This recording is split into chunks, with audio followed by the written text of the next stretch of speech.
Alors, cette séance ça rentre dans la syntaxe, ce sont les temps du récit. Tout à l'heure, on a fait une petite remarque concernant ces temps-là. Alors, le texte narratif,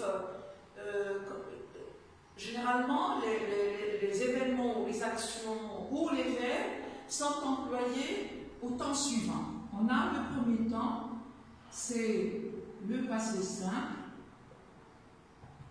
Le passé simple qui fonctionne avec l'imparfait. Et on a aussi le présent narratif. On l'appelle le présent narratif parce qu'il est employé. C'est le présent de l'indicatif. Tout simplement, quand il est employé dans le texte narratif, il prend le nom de présent narratif ou de narration.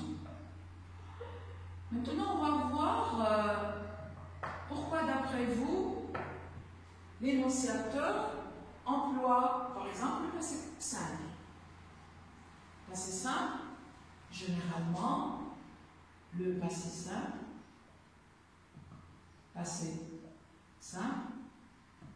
D'ailleurs, c'est un temps très classique. Maintenant, pour la nouvelle génération, on a tendance à écrire au passé composé au lieu d'utiliser le passé simple, vu certaines difficultés dans la conjugaison de ce temps-là. Donc, le passé simple est employé pour raconter quoi? Les actions, entre parenthèses, les événements. D'accord? Quels sont ces événements, hein? Quelle action on doit la conjuguer au passé simple? Ce sont les actions courtes, brèves et achevées. C'est-à-dire une action qui est déjà faite, terminée, de préférence, ici, on est obligé syntaxiquement d'employer le passé simple. Pour le deuxième temps qui est l'imparfait,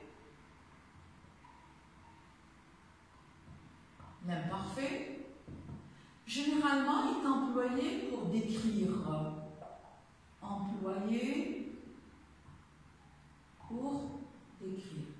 Et pour le texte narratif, il contient des passages narratifs et des passages descriptifs. Donc, est employé pour décrire. Décrire quoi? Les personnages, les lieux, les situations, les personnages, virgule, les lieux, le décor, bien sûr, du récit, et les situations, les situations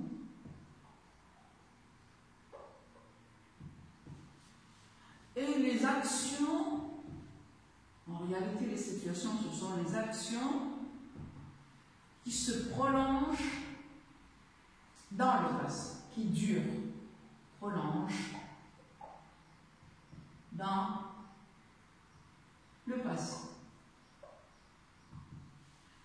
Du moment que le texte narratif contient des passages descriptifs et des passages narratifs, donc on ne peut pas séparer ces deux temps-là. Et je ne peux pas remplacer le passé simple par l'imparfait et non plus l'imparfait par le passé simple. C'est pourquoi que, alors là, mettre une flèche, l'imparfait et le passé simple sont comment? Sont complémentaires. Ça veut dire que l'un complète l'autre. Et l'imparfait sont complémentaires. Et soulignez bien ce terme complémentaire. Ça se complète on ne peut pas s'en passer d'un temps dans le récit, dans le texte narratif. Chaque temps remplace l'autre. Maintenant, pour le présent. Le présent narratif, on avait dit que c'est le présent de l'indicatif. Seulement qu'il a pris un nom selon le texte dans lequel est utilisé. Donc, on a le passé simple, on a l'imparfait qui fonctionne en même temps, hein, d'accord? Et on a aussi le présent.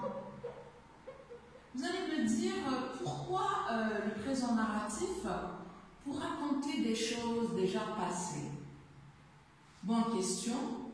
Alors, je vais vous répondre. Généralement, quand on utilise le présent narratif pour raconter des choses passées, c'est dans un but, c'est pour est employé pour quoi? Pour revivre.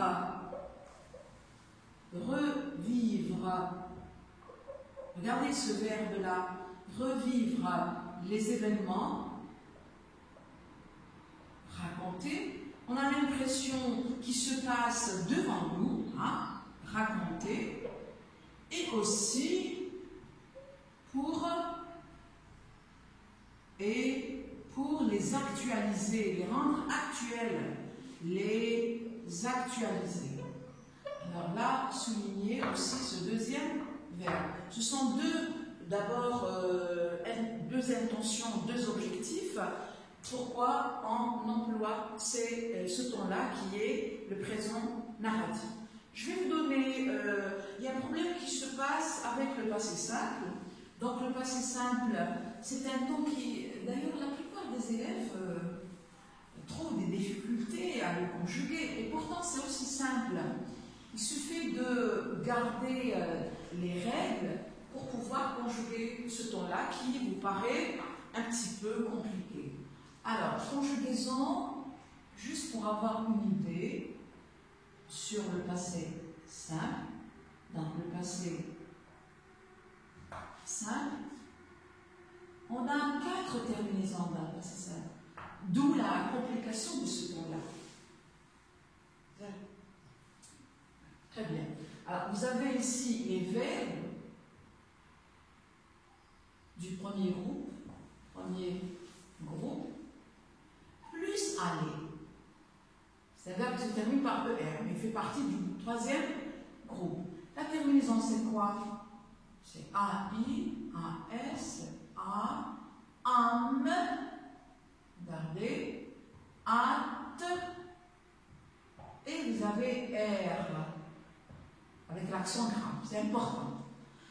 Vous avez les verbes deuxième groupe, du deuxième groupe, plus quelques verbes du troisième groupe.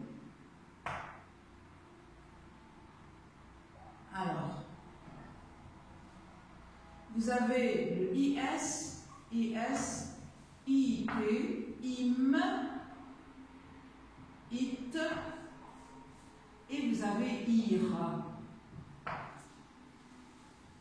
Je finis, tu finis, il finit, vous finîmes, vous finîtes, il finira.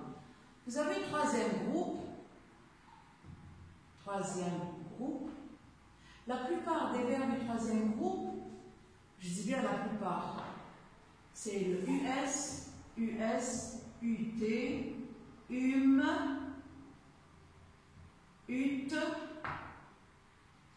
et vous avez UR.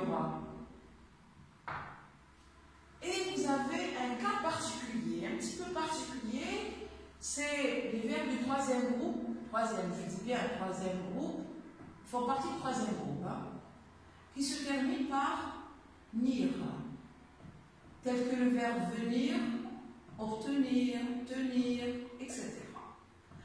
Cette catégorie de verbes ont une conjugaison un peu spéciale, spécifique. Il suffit d'apprendre un verbe de la liste qui se termine par nir pour apprendre cette terminaison.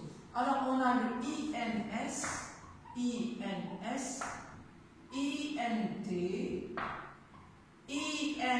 INMES avec le nom, I-N-T-E-S, et on a le I-N-R-E-N-D. Alors, je dis je vins, regardez le verbe venir par exemple. Je dis je vins.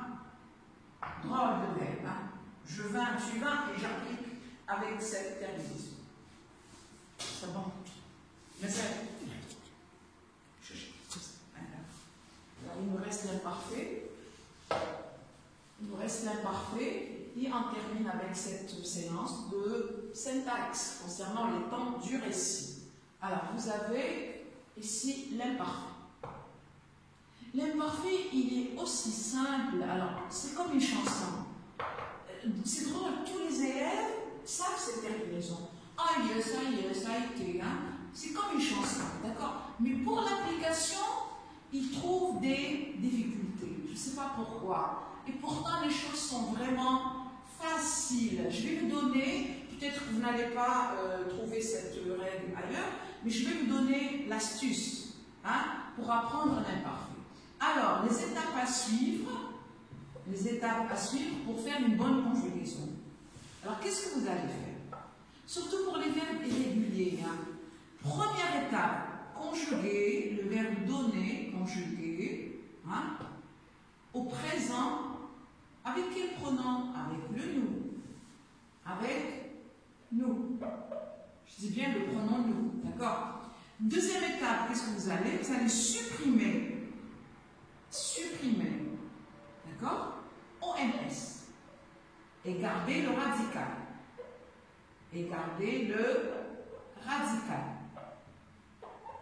D'accord? Troisième partie, ajouter à ce radical la terminaison de l'imparfait. La terminaison